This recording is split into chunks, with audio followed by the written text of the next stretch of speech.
Ongi etorri, Jurgi Ekiza, txapera. Esker gomitagatik. Beno, hasiko gara lehen kantarekin, ez da? Azken diskako lehen kantarekin, okeraz banago, irudia ere ematen diona, Mandarina izena du, eta bertan, letrak esaten du, zer zentzu du munduak. Nik uste dut, Mandarina metaforiko batetaz ari garela, ez da? Bai, ideia hori, Mandarina hori mantentzeko portalan izan zen bukaerako ideia bat, justuki agertzen baitzen Mandarina hori kanta hortan, eta kantaren izena ere hartu genuen laburbiltzeko ideia badan. Bai, lehen kanta hortan aipatzen dute hegazkin batean nagoela, eta etira joaten Groenlandia gainean, eta Groenlandian gainean pasatzen ginela, hori ikusten nuen pantaila txiki hauetan, eta justu afari eman ziguten, eta hori Mandarina bat zegoen. Eta ez dakitzagatik, momentu hartan, idutu zaien oso absurdoa egoera, eta gintzen, justu gainera konfinamendutik ateratzen ginen, pasatu genitu nolako hilabete batzu hegazkinik gabe eta hori, eta denak raten genuen zondo doan mundua horrela, eta kutsadura jautsi da pila bat zakitze, eta hala ere, zenbat hilabete berantago, nintzen hegazkin hortan.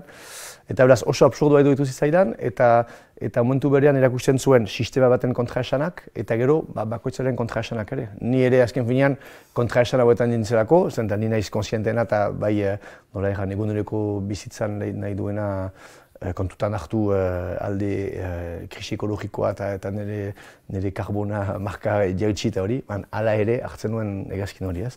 Beraz Mandarina hori bilakatu zen kontraesan guzien simboloa, eta gero portada ipintza erabakien nun, presiski nahi genuelako zerbait berezia, ideia zen hastapenean argazkilari bat eta horraztea taldearen argazki bat egiteko, Guillaume Fouvou.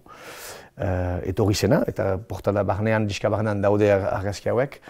Baina bitartean, aipatu genuen eta pixkat pentsatu zola artista asko egin dute, baina bai zerbait ipintzea portadan, izateko pixkatoa ikonikoa, zerbait eta bazen Wilkoren portada bat maite dugun asko gatu batekin, eta denentzat da gatuaren portada, edo banana famatu hori, eta beraz, duri ikusiz kanten letrak, pentsatu genuen, igual Mandarina bat zirriko dugu, eta Guillaume Fouvou, beraz argazkilari horrek egin zuen ere Mandarina horren argazkia. Eta zentzurik badu munduak? Bueno, hori da, nik ikusten diot, ez dakit denak zentzu bat izan behar du, baina bai zaila da gaur egun zentzu bat atzematea bizitzen dugun munduari ez daki, baina zureski naturak egiten ditu gauzak zentzu askorekin, baina bai gure gizarteari ez, eta gure funtzionatzeko manerari. Beraz, zaila da, ez dakit zentzua du, baina zaila da zentzu bat atzematea eta zentzu bat irakurtzea. Eta gero eta gehiago girela, jendartean, gizaki bezala, pixkat sentitzen galduak edo pixkat nola bideze batean ez, eta beraz hori zen pixkat galdera eta gaia diska horretan. Bueno, diska entzun ondoren ez da, hor kritika sozial asko dago kanta horietan. Zuek horrela ulertzen duzu, hau da, sortzaile bezala, kantari, musikari bezala, beharrezkoa duzue kritika egitea? Nik uste dut guk behar dugula, ez beti, nik egin ditut ere lan batzu edo Ulisekin ere letra batzu personalagoak eta igual ez dutela inbeste olako mezu politikorik edo ola sozialik barnean. Aldiz nik erraten dudana beti da nire kasuan, gure kasuan eta uste dut nahiko orokorrean, sortzea edo artea egitea edo musika egitea da pixkat barnean duguna kanporatzea ez, pixkat hori ez, barnean daramaguna kanporatzea eta zerbait egitea honekin. Eta beraz musika da pixkat gure isla bat eta uste dut gizaki bezala edo gizarteko kide bezala gira jende batzu nahiko konsienteak eta arazo sozial eta politikoez hitz egiten duguna. Eta beraz, normal zen ere hori agertzea gure kantutan. Beraz, ez dut beharrezkoa ikusten eta ez dut erraten hori artistaren rola dela mezua mantentzea eta hori. Baina bai hori bain bada nina izena, normal da hori agertzea nire letretan. Aipatu dugu dagoeneko, hala ere ez da, jarri diozue izenburu bezala, beraz, esperantzarako tarterik badago. Bai, hori da ideia, da kontraesan bikoitz hori ez, azken finean alde batetik zerbait oso negatiboa ez den alda pentsatzea gaur egun gauza asko gaizki doazala munduan, Eta baditugu aterabideak, zenta hori da piskatarraroa dena, da gai gira aterabideak atxemateko, baina hala ere ez dugu martxan egiten, alde batetik batzuek haien privilegioak mantendu nahi dituztelako, eta beste aldetik jende gehienak ez duelako galdu nahi daukana, eta beraz beti bat da beldur hori, eta beraz nahiago dugu mantendu lako statuzko bat, zinez aldaketa bat sortu baino lian. Alde honetatik nahiko negatiboa da edo azkoja da, banan bai gero, beste aldetik, nahi dugu hori itxaropenari lehio bat utzi, eta beraz, hortan da, hor gaude, mundua ematen du pikutera doala, banan hala ere hor gaude, eta sartzen gira gure gauzak egiten, gure maneran, eta usut hala ere nahiko pozik bizi gara, eta hori da pixkat azken garaipena ez. Bai, 20 urte, Willis sortu zenetik, nola lortzen da bi hamarkadetan zehar, talde bat mantentzea, arrakastan gainera, edo proiektu bat, proiektu bat jarraitzea denboran, hainbeste denbora. Geseta da hurik edo ez dakit, gaude, nik uste dut gakoa dela bakoitzaren ibilbidean, eta uste dut taldekide bakoitzak, bai orain gaudenak, bai taldean egon direnak eta utzi dutenak eta hori, baina bai beti uste dut gure Zurmon taldean egon girenok, beti izan dugula gogoa hobetzeko, persona bezala, eta beraz ikusten dut nik guretako bakoitza sehatzen dela hobetzen, eta beraz horrek laguntzen du besteak ere onartzeko, ez dakit nola egan. Akigu bakoitzak egiten duela bere maksimoa gauzak ondo pasatzeko, eta hortik sortzen da ere konfiantza espiritu bat gure artean. Eta gero denborarekin hori da pixkat familia batean bezala edo bikote batean bezala ez, ikasten da komunikatzen hainitz, eta ikasten da ere igual lanak eta egin beharrak banatzen, eta horrela fidatzen besteengan, eta bai bakoitzak egitea bere partea, eta hau dela gure sistem funtzionatzeko manera, eta horretan dela gure gakoa irauteko. Eta bikote edo harreman ireki batean bezala, ez da? Esan nahi de batzutan joan, da beste batzutan etorri, jakin da horregongo garela, ez da? Eta horren truple edo laukiderekin olako bikote berezi bat. Gainera ez dugula sexua hori gauza konpontzeko arazoa bat denean, eta bikote normaletan laguntzen du askotan. Hori ere gainditu hori. Talde batean ez da hori, beraz, ala ere, areta gehiago mintzatu behar da. Bai, planteatu duzuen noizbait, frantsesez, gazteleraz, beste hizkuntza bateran, ingelesez, abestea, hori badago ideia? Ez, abestea egin dugu bertsonak egitean, esan dut hori Nelion kanta bat egitean, hori bai ingelesez egiten dugu. Ez dugu sekulan egin ere horako itzulpenik beste hizkuntza batetik euskarara. Gero sortzea beste hizkuntza batean, ingelesa ez duke zentzurik niretako, eta espainola ere ez azken finean, nahiz eta orain dakidan mintzatzen, baina ez duke zentzurik hola. Noski bai, erantzun erresa itzateke erratean naturala dela euskaraz egitea. Ez da hola, zenta ni euskaldun berria naiz, eta uste dut frantsesa menperatzen dela euskara baino gehiago. Baina bai da autu bat momentu batean, eta uste dut nahiz eta batzutan gauzak frantsesez sortu, edo frantsesez idatzi, gero kanta bat egiteko momentuan, hori tresna hori bihurtzeko momentuan, en fait, ez dakit, hor bai ez behartua, ezinbestekoa iruditzen zait euskaraz egitea, eta beraz hainitzetan da edo euskaraz idaztea, edo frantsesez idatzitakoa berriz idaztea, eta ez da berrik itzulpen bat, da berriz idaztea euskarari egokituz, ez, da horako lan bat. Bai, arkiteratzen dudan guztia, normalki euskaraz da. Zuk sortzen duzunean, aipatu bezu ez da sortzen hasten zarenen euskarara etortzen zarela, edo ez da nola da pixka bat zure sormen prozesu hori? Nondik hasten da kanta bat egiten Jurgi? Letra bat etortzen da, doinukera bat, nola izaten da hori? Horre badira manera ezberdinak, Uri Zurmonekin kasu gehienetan egiten ditugu musikak, musika ideiak landu, horren gainean, ideiak ditugunean pixkat melodiak asmatu edo eta kanta strukturatu ez. Eta gero letra egin buruan dugun kantuaren arabera. Beraz, hainitzetan nahiko komplikatu da, zenta erranen duen bezala edo frantsesez edo euskaraz behituen gauzak idatziak alde batetik, eta gero jokoa da, sartzea gauza guzi hauek leho gutxitan eta melodia bat mantenduz, eta gainera gaia gaia, ez dakit ere, ongi joan behar da musikarekin ere, ezin da zerbait izan kantu musika supergaraia eta letra berpistea. Eta beraz, askotan Luisekin horrela egiten dugu, baina nik hasi dut ere denborarekin beste santsuan dan egiten, eta batzutan musika bat hartu eta entzun eta letra bat egin hola gainean. Beste bakarkau proiektuan ere egiten dut beste sentsua batzutan letra batetik abiatu eta musika bat sortu.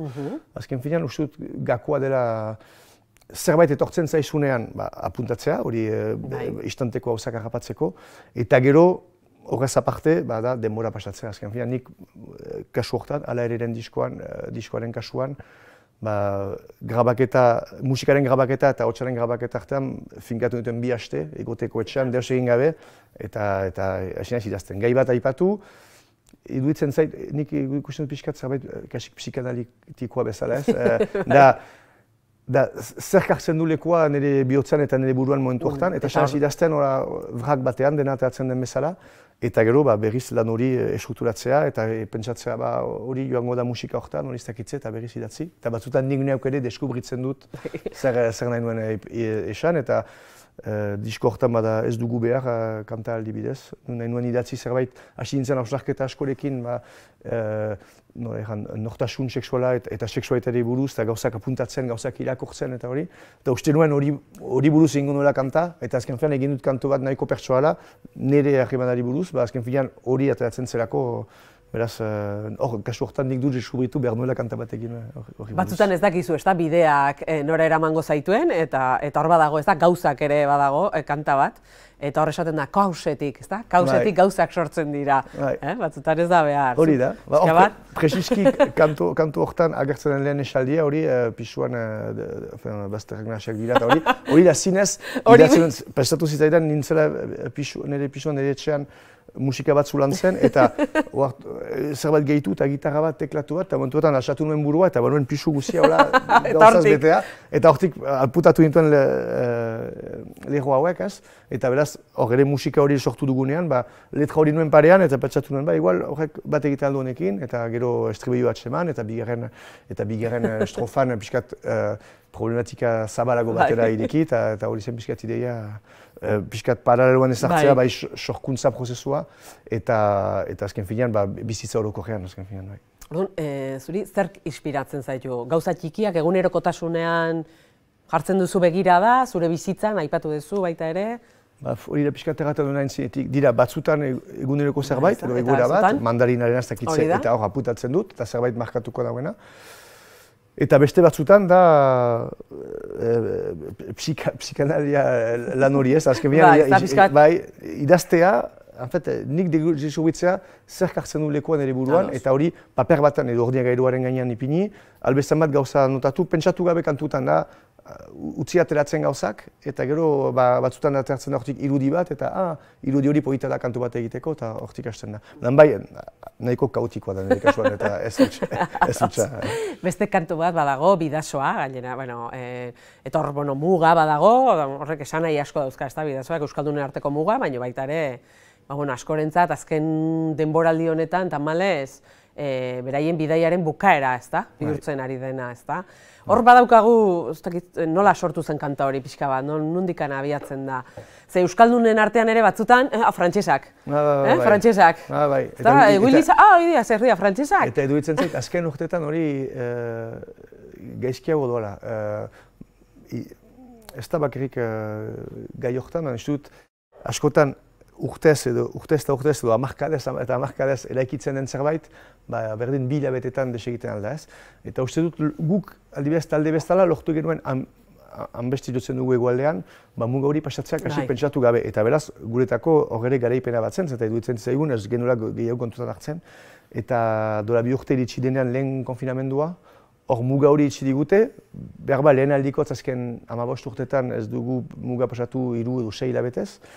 Eta super bortitza edo ditut zait. Eta beraz, kantaren ideia hortik hasi zen ez, pixkat nola posible zen, eta hor hartu ginen, zinez muga hori bazegoela, eta nahi zutenean estean zutela. Eta beraz hori agertu zen, eta gero pasaren urtean, garai berdinetan, izan zen drama asko, eta bederatzi etorkin hil ziren saiatu zarkatzen. Eta beraz, hori duitu zaigun ere, azken finean guretako bortitza zena 2 hilabetez, hauek bizitzen zutela hori egunero ez. Eta beraz, pixkat, bi realitate hauek paraleloan ezarri genituen. Eta erran nahi nuena astapenean, zen justuki bakarrik 2 edo 6 hilabetez ez ziguten muga hori. Baina duitzen zait 6 hilabete hauetan galdu dugula Euskal Herriari pentsatuz, Euskal Herriarekiko nazio kontzientzia bat asko desagertu dela. Eta aldibidez izan dira festival batzu, ez dakit, topagune bat olako gauza batzu, eta argitu nintzen ikuste ez eguela aldibidez iparraldeko talde bakar bat. Olako gauzak pasatzea, iruditzen zait dola 5-10 urte ezinezkoa zela, beti hortan pentsatuko zela ez. Eta iruditzen zait azken 2 urtetan konfinamendutik eta COVID garaietatik, azken finean kontzientzia hori pixkat desagertzen dela, eta uste dut atera bidea dela gauzak proposatzea ez. Uste dut ez dugula bakarrik nortasun bat edo zerbait defenditu behar, baizik eta zerbait proposatu behar eta urgunago joan. Aukeratu beharko bat zenu, zer nahiagoko zenuke, zer duzu gustukoen? Konposatzea edo sorkuntza lan horretan egotea edo holtzan egotea? Bi plazak dira oso ezberdinak. Bai, kontzertuarena argiak da, eta zinez oso ongi pasatzen dugu beti. Gero, ez dakit sorkuntzaren, nola egan, prozesua hainbeste maite dudan, baina bai, uste dut dela plazak bat paregabekoa, zerbait sortzen duzun istant hori ez. Ateratzen zaizu eta letra bat amaitu, azken leroa ezagri, eta sentsazio hori pentsatzea amaitu dut. Beti aldatzen alda, baina badakizu zurekiko daukazun harreman horretan amaitu dela, edo musika bat atera da, eta riff hori maite dut, badak alto bat egiteko horrekin, hor dira istante batzu. Eureka momentu horiek, ez da behar bada? Oso harraroak, eta inork ez ditugu lertzen, azken fian da sentitzea zerbait pasatzen dela, eta horrek ez du besterik beraz. Hau da zinez plazak bat oso handia, baina gero kontzertuena da plazak oso handia ere eta askoz erresagoa lortzeko beraz. Ez da bilak daukate bat eskutuagoa. Zaila ditzateke bakarrik batekin geratzea. Zer entzuten ari zara, une honetan?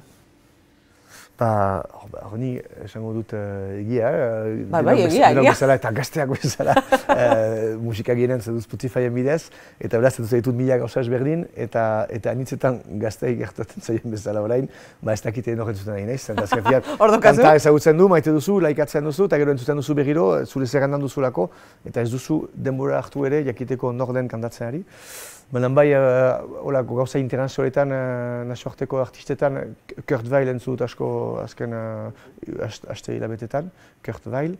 Eta gero talde euskaldunetan, guartu naiz, berriki entzun ditut bastante Mise, lauta da diska hori. Medina Grisen diska hori asko gustatu zait ere entzun duena. Eta gero orain nahiko interesgarria ditut zaidan ere Olaia Intziartek. Hori, eskotan entzuten da, ezak eta gehiago. Bai, diska hori entzun nuen, entzun nuen pleura hori kantatzen zuen taldea, eta pasan urtean, eta hor entzun nuen ikusteko, eta oso estilo asko ezberdin daude diska horretan, beraz ez da erresa hitz bat zata estapeetik, baina bai sentsazio ona izan dut entzutean. Eta horrek pentsazten dit, posta nahi zeraz, eta azken finean, uste dut gehien entzun ditutan artistak Euskal Herrian, dira denak edo emakume batzu edo emakume bat daukaten talde bat. Eta uste dut hori seinale hona da ere, eta erran edu, ez da bakarrik nina izela hori horren zalea, baizik eta uste dut gero eta presentzia gehiago dutela emakumeak gure esenan, eta hau iduitzen zait entzinamendu handi bat. Geratzen zaizu ametsik betetzeko? Horre egia egan behar dut, ametsa da lortzea jakitea zer egin hile honekin. Azken aste eta labetetan hori da gauza. Moztu? Bai, egin nuen ere, baina ez dakit. Eta gero ametsak beti badira betetzeko noski. Hala ere guk, uste dut, taldearekin jantza hori dugula, eta nik ere bakarka, baina bete nahi genituen amets batzu bete ditugu. Inoiz beteko ez genituen batzu ere bete ditugu, areto berezi batzuan joz, eta hori Olimpian jo duen Parisen, nik ez zerbait bizitza manduen bizitza amets bat duzala, baina ziaz amets bat kizura ez duzula eginen, eta hori egiteko aukera izan genuen. Eta gero joan den urtean, azken 2 urtetan, hor ere grabatu dugu diska hori Shawbreaker estudioan, hau da Johannes, beraz Felixen gure batetik jolearen anaiaren estudioa. Bai parte hartu dugu bizkat estudio hori eraikitzeko eta hori. Eta hori ere izan zen bizkat aurra amets bat, eta sensazio hori zure ez da gurea, baina bai, bertan esatzen dugu, bertan grabatzen dugu. Eta beraz, hor ere beste amets bat bete genuen. Nik segitzen dut beti, Jacques Brel kantariak erraten zuen bezala ez, pasatzen dugula gure bizitza osoa, 15-20 urte artetan izan ditugun ametsak betetzen. Eta uste dut horrekin segitzen dugula. Gero diakinez ere batzutan amets bat betetzean, justuki pixkat fantasma hori ez desagertzen da, eta hartzen zira ez dela hain argi-garria. Baina bai beti aintzina ezten zaitu ametsetan zeniztea. Plazer bat izan da, zurekin hitz egitea. Eskerrik asko zuri. Jarraitu arrakastaren bitxa horretan, eta kaos eta guzti horrekin, dituko gea hala ere horrekin. Mil esker. Zuri.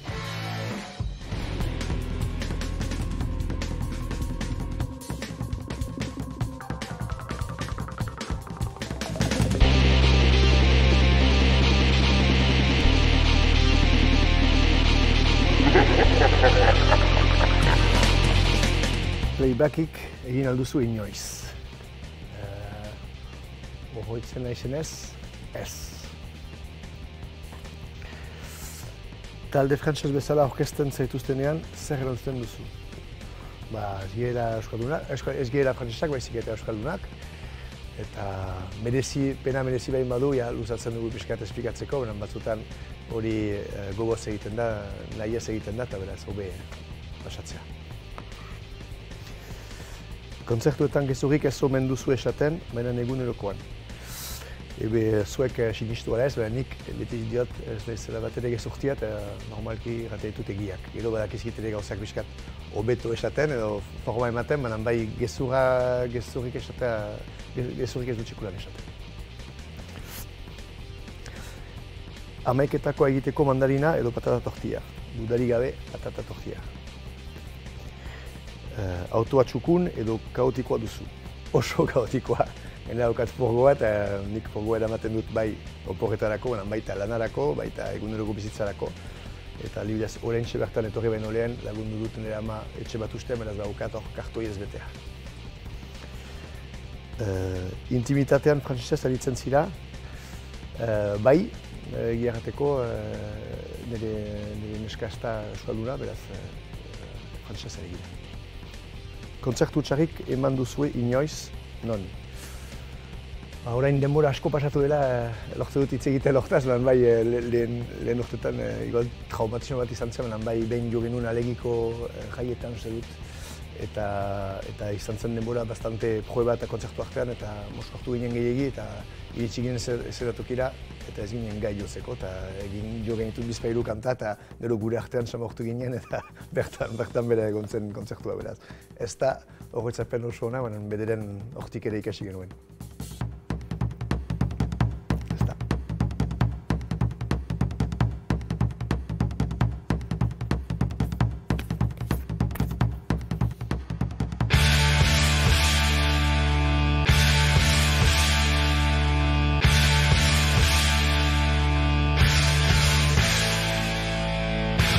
Jorriak izan naiz, eta ilegala kanta joko dut Txap aldizkariaren zat.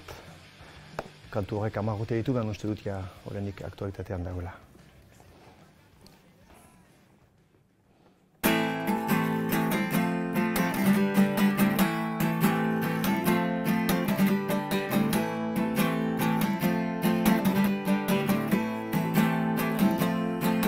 Gerla lapuretan zergek pagatua delaek, janariaren aziak pribatuak direlaek, teilatua lurrun bilakatzen delaek, abiadurak begiak erretzen dituelaek, ez alda legitimoa izatea ilegala.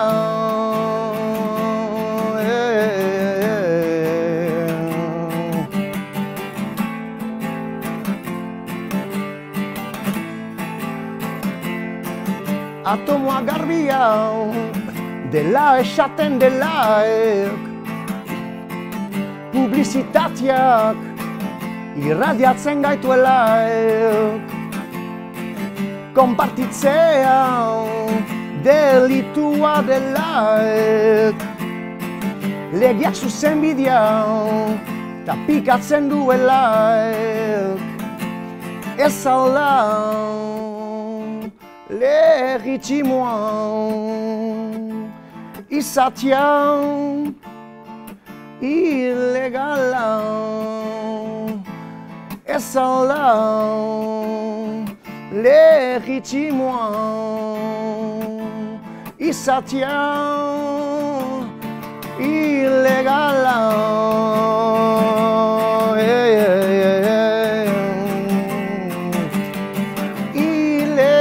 Ilegala banaiz, ilegala banaiz, alda zuen legea. Ilegala banaiz, ilegala banaiz, alda zuen legea. Yeah.